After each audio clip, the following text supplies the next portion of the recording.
नमस्ते दोस्तों। तेज। तो आज शुरू करते हैं हम शिव चर्चा। शिव चर्चा हमें, अगर हम किसी से विश्वास करते हैं, भगवान पे भरोसा रखते हैं, तो देखो फिर भगवान भी हमारा साथ पूरा देते हैं। पर भरोसा जो बहुत ज़रूरी है। शिव चर्चा करने से क्या होता है कि हमारे सारे पाप मिट जाते हैं। तो मैं ज़्यादा समय न लेते हुए अपनी कहानी सुनाऊंगी। और आपको ये वीडियो मेरी पसंद आए तो लाइक और शेयर ज़रूर कर देना। चलो तो फिर टाइम वेस्ट ना करते हुए मैं अपनी कहानी शुरू करती हूँ। दो भाई होते हैं। दो भाई बिजनेस करते हैं, खूब अच्छे से रहते हैं। उनकी बड़े भाई की बीवी जो होती है, तो वो थोड़ी अपने आप में खुद से प्यार करने वाली होती है, जो स्वयं मतलब अपने आप को बस सजना संवारना और किसी चीज़ में भगवान की भक्ति में कोई ध्यान ना देना। और छोटी वाली जो होती है, वो हर काम में, कोई घर में आया है, मेहमान का सत्कार, सारे घरों में काम करना, घर का काम करना, और जो शिव चर्चा में जाना, भगवान की भक्ति में भी बहुत ध्यान था उसका। लेकिन क्या करें, बड़े भाई के कोई संतान नहीं थी। उसकी बीवी वैसे तो खुद से खूब प्यार करती थी, लेकिन एक संतान ना होने से दुखी भी रहती थी। अब समय बीतता जा रहा था, लोग बाग उसे कहते थे क्या क्या फ़ायदा इतनी सुंदरता का, जिसमें ना तो तेरे कोई बच्चा है। एक औरत के लिए एक गाली हो जाती है, उसे यही सब कहते हैं कि भी बांझ है, बच्चे नहीं हैं तेरे, कैसे होगा। अब वो एक दिन उदास बैठी थी, तो दुरानी आके बोलती है कि भी दीदी आप ऐसे कैसे बैठे हो, क्या हो गया। बोली तुम्हें तो पता ही है, छोटी सब मुझे ऐसे बोलते हैं कि कोई बच्चा नहीं है, क्या फ़ायदा इस सुंदरता का, सजने संवरने का, जब भगवान मेरी सुनते ही नहीं है। तो वो बोलती है कि भाई कोई बात नहीं दीदी, आप मेरे साथ शिव चर्चा में चलो, शायद भगवान हमारी सुन ले और सब प्रार्थना करेंगे आपके लिए, तो सब भला होगा। वो कहती है चलो, मैं ये वैसे तो मेरा मन है नहीं इन कामों में, पर मैं तुम्हारी बात मान लेती हूँ, चलो। तो कहती है ठीक है। अब वो शिव चर्चा में जाने लगी तो भगवान नाम में किसका मन ना लगे। उसे वहाँ बहुत अच्छा लगने लगा, अच्छा जान के अच्छा लग रहा था उसे। अब वो शिव चर्चा में जाने लगी खूब मन से, वहाँ सब उसके लिए प्रार्थना भी करने लगे। अब शिव जी और पार्वती ने सोचा जब ये मेरा भक्त इतना मान रहा है मुझे, तो मैं इसे भी कुछ ना कुछ दूँ। तो उसकी भगवान ने सुन ली और उसके घर एक बेटी हुई। अब बेटी हुई तो वो बेटी पाके इतनी खुश थी, उसके दोनों माँ बाप बहुत खुश थे। उन्होंने अपनी बेटी को अच्छे से नाम भी गौरी रखा और उसे सजा धजा के उसको सारे शौक करती थी। खुद तो एक थी वो शौकीन, और उसको खूब प्यार से रखती थी। एक दिन सब बोले कि भाई भगवान शिव जी के कहने से तुम्हारे यहाँ पे इतनी अच्छी लड़की हुई है, भगवान ने तुम्हें एक वो दिया है, रत्न दिया है, तो आपको इसका वो करना चाहिए, मुंडन कराना चाहिए, शिव चर्चा करानी चाहिए अपने घर पे। कहती है बात तो ठीक है, चलो ऐसे करा लेते हैं। अब धीरे धीरे उसने घर जाके बात की कि ऐसे कर लेते हैं, आप पंडित जी से बात करो, मुझे शिव चर्चा करानी है। तो कहता ठीक है, मैं पंडित जी से मुहूर्त निकलवा के आता हूँ। अब वो पंडित जी के घर जाने लगा, उसने नहीं देखा कि उसके पीछे उसकी बेटी भी आ रही है। अब वो पंडित जी के घर जाने लगा, तो वहाँ पे जाके पंडित जी के घर गया, उसने आवाज़ लगाई पंडित जी हैं पंडित जी के घर। पंडित जी नहीं मिले। पंडित जी की बीवी आई, बाहर निकल के बोली वो तो कहीं गए हैं, आपको मैं पता बता देती हूँ, आप वहाँ जाके मिल लेना। कि ठीक है। अब वो तो वहाँ से निकल गए, पंडित जी की लड़की उसके पीछे पीछे वहाँ पंडित जी के घर आ गई। और पंडितानी ने देखा कि भाई लड़की ने तो बहुत सारे गहने पहन रखे हैं, इतनी सुंदर है, इतने जेवर कानों में गले में सब चैन वैन पहन रखी है। पंडितानी को लालच आ गया और वो लड़की को अंदर ले गई, उससे गहने छीनने लगी। अब वो लड़की ना घबरा गई थोड़ी सी, वो रोने लगी और छीना झपट में वो लड़की गिर गई, और गिरते ही वो लड़की मर गई। अब पंडितानी के हाथ पैर फूल गए कि ये क्या हो गया मेरे हाथ से, लेकिन वो घबराई नहीं, फिर उसे कोने में लिटा दिया लड़की को। अब पंडित जी थोड़ी देर बाद घर आए, पंडित जी से वो बोली कि आपको वो आदमी मिला जो अभी आया था घर पे, कि हाँ उसके घर पे शिव चर्चा है कल, और शिव चर्चा करने के लिए मैंने उससे कहा तुम पहले गंगा जी नहा के आओ, फिर आके कल तुम्हारे घर भंडारा करेंगे और शिव चर्चा होगी।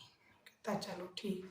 बोले लेकिन मुझसे एक अनर्थ हो गया है, ये लड़की मुझसे ख़त्म हो गई, ऐसे मैंने इसे छीन ली थी और ये गिर गई। तो बोला अरे ये क्या अनर्थ हो गया, इसी का तो कल मुंडन है और तूने ये क्या कर दिया। बोली अब तो जो हो गया अब आप हो गया, अब आप देखो कैसे संभालते हैं। कि कैसे संभालूं, किसी को पता चलेगा तो मेरे बारे में क्या सोचेगा। तो बोलती है कि कुछ नहीं, आप ऐसे करो इसे गंगा जी में डाल आओ बोरे में भर के। तो बोले मैं बोरे में भर के इसे डाल के आऊँगा, सब लोग क्या कहेंगे, कोई रास्ते में पूछ लेगा कि अरे कोई नहीं पूछेगा, आप कोई भी बहाना बना देगा। अब पंडित जी ने ऐसे ही किया, उसे धीरे उसे बोरे में भर के और उसे गंगा जी में डाल आया। उन्होंने नहीं बताया किसी को इसमें क्या है, किसी ने देखा है नहीं, रास्ते में उसके दिन अच्छे थे। अब वो जब गया रास्ते में तो उसके वो नहाने गया था, उस लड़की के पिता वो नहा रहे थे, तो बार बार वो बोरी उसके पैरों में आ रही थी। अब वो पैर वो उधर को मार दी, बोरी फिर चली जाए, फिर बोरी उसके पास आ जाए। अब वो कहने लगा आदमी कि भाई ये बोरी मेरे पास बार बार क्या आ रही है, इसमें है क्या, देख लेता हूँ इसमें है क्या। अब वो निकाल के देखता है और बोरी बाहर लाता है तो देखता है कि उसकी बेटी उसमें है।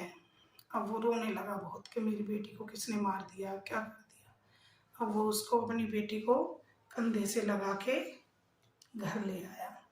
घर में उसके मेहमान आ रखे थे बहुत ज़्यादा, सब शिव चर्चा चल रही थी, पूजा पाठ शुरू हो रहे थे, कुछ लोग हवन में बैठे थे। और उसने चुपचाप लाके अपनी बेटी को बेड पे लिटा दिया। अब वो ये बताए सबको कि भी मैं मेरी बेटी अब मर गई है, तो शिव चर्चा में विघ्न पड़े और इतने मेहमान भरे पड़े हैं घर में, तो सारा खाना बन रहा है वो सब वेस्ट जाएगा। उसने वो अपने रुंधे मन से पूजा में बैठ गया, उसने पूजा नहीं रुकने दी। अब वो सब कहने लगे कि जिस लड़की की वजह से शिव चर्चा हो रही है उसे बुलाओ। तो लड़की की बुआ जो है वो लेने गई। भाई ने सारे से कहा कि बहन सब खत्म हो गया, ये जो मेरी बेटी है अब इस दुनिया में नहीं रही, ये किसी ने मार दी। दोनों बहन भाई बहुत रोने लगे। बोली भैया अब क्या करें कि अभी ना हम ये पूजा रोक नहीं सकते बहन, तो ये चलने दो, इसमें शिव जी का कुछ गलत हो जाएगा। अब पूजा चल रही है, बहन वहाँ पे है, तो सब बोल रहे कि जिस लड़की की वजह से पूजा हो रही है आप उसे गहने पहनाने वाली थी, आज सजाने वाली थी, उसे बुला लो। तो उसकी भाभी बोलती हैं कि दीदी आप इसको तैयार कर दो गुड़िया को, आप इसके गहने वहने ले जाओ और इसे तैयार करके लाओ। बुआ उसे ले गई कपड़ों को, रोते रोते सोती हुई लड़की, मरी हुई लड़की को उसे पहनाए कपड़े, वो रोई जा रही हैं रोई जा रही हैं, क्या करें। अब बहुत देर हो गई ऐसे ही, शिव जी और पार्वती ये सब देख रहे थे। पार्वती बोली कि शिव जी आप बताओ नाथ कि ये जो हो रहा है, आपने ये इसे दी ये लड़की और आपके सामने ही आंखों के सामने ही खत्म हो गई, ऐसे ही अपने भक्तों की करोगे आप सेवा, क्या कर रहे हो आप, आपने ये इतने प्यार से इसे दी थी तो अब आप इसे जियाओ, मैं कुछ नहीं जानती, आपको ये दान देना पड़ेगा प्राण दानी से। शिव जी पिघल गए, क्या करते। अब शिव जी नीचे आए उसकी और परीक्षा लेने, तो ब्राह्मण का रूप बनाया उन्होंने एक साधु का। साधु जी आए, बोले भिक्षाम देही। अब वो आदमी गया कि आओ ब्राह्मण देवता आप जीम के जाना, मेरे घर से चर्चा चल रही है। तो कहने लगा कि भाई, साधु बोले कि भाई तुम्हारे घर शिव चर्चा चल रही है, इतनी खुशी का माहौल है, फिर तुम इतने उदास उदास से क्यों हो। और वो लड़की का पिता साधु के पैरों में लेट गया, रोने लगा कि महाराज क्या बताऊं, जिस बेटी को मुझे एक वरदान मिला था शिव जी ने दिया था, आज वो लड़की नहीं है इस दुनिया में, जिसके लिए मैं ये पूजा पाठ कर रहा हूँ वो ही नहीं है।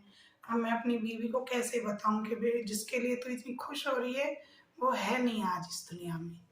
तो वो बहुत साधु बोलते हैं कि कहाँ है तुम्हारी बेटी, लेके आओ उसे। अब वो जाता है बुझे मन से, अंदर से उसे कंधे से लगा के लाता है और उसे लेके बैठ जाता है। साधु बोलते हैं, साधु ने अपने कमंडल से पानी डाला, साधु तो शिव जी थे, शिव जी तो उसकी परीक्षा ले रहे थे, उन्होंने जल डाला और लड़की खड़ी हो गई। अब तो उसकी खुशी का ठिकाना नहीं रहा लड़की के पिता का। वो रोए और साधु के पैरों में गिर गिर जाए।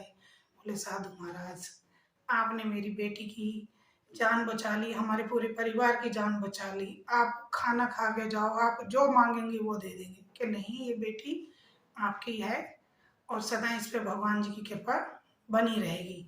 आपने इतना दुख होते हुए भी शिव जी की पूजा नहीं छोड़ी, अपने मन से ये सारी चीज़ें नहीं छोड़ी, तो आपका भगवान साथ नहीं देंगे? भरोसा नहीं छोड़ा उस पे।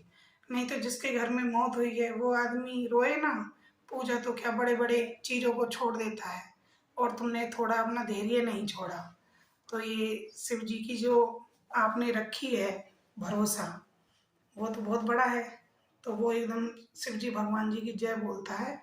और अपनी बेटी को पंडित जी भी उस लड़की को देख के आश्चर्य में कि ये लड़की तो मर गई थी और मैं इसे गंगा जी में भी डाल आया था और ये कैसे जीवित हो गई। लेकिन उसने ये बात किसी को बताई नहीं और अच्छे से उस लड़की का मुंडन हुआ। फिर बाद में जब सारी चीज़ें ख़त्म हो गई, तब उस आदमी ने अपनी बीवी से, परिवार से सारी बातें बताई। तो उस औरत ने, वो रोई बहुत, लेकिन बाद में खुश हुई कि देखो शिव जी भगवान ने कैसा चमत्कार करा है। भगवान जी ने जैसी कृपा उन पे की, और जो उसके नाम से, जब भगवान के नाम से आप कुछ भी शुरू करेंगे, उस पर भरोसा रखेंगे, तो पार तो लगेगी। तो आपको ये मेरी कहानी कैसी लगी? अगर पसंद आए तो लाइक कीजिएगा, कमेंट बॉक्स में ज़रूर लिखिएगा, और नए हैं तो मेरे इस पे सब्सक्राइब भी करिएगा। धन्यवाद।